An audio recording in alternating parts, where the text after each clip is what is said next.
সম্পদকে নিয়ে যায় স্বামীর কাছ থেকে পারমিশন না নিয়ে, তাহলে ওই স্ত্রীকে জাহান্নামে যেতে হবে।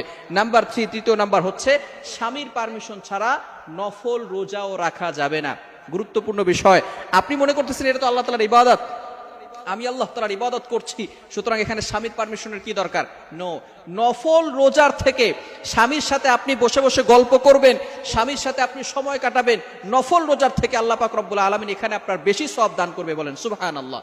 ভালো করে মনে রাখবেন, কখনো স্বামীর পারমিশন ছাড়া নফল রোজা রাখা যাবে না। হ্যাঁ, ফরজ আপনাকে রাখতেই হবে, তবে নফল রোজা অবভিয়াসলি আপনি স্বামীর পারমিশন নিয়ে তারপরে রাখবেন। স্বামী যদি পারমিশন না দেয় তাহলে আপনি নফল রোজা রাখতে পারবেন না। সুতরাং এই 3টি কাজ অবশ্যই স্ত্রীরা স্বামীর পারমিশন নিবে। 1 নাম্বার, স্বামীর কাছে পারমিশন ছাড়া চাকরি করতে পারবে না।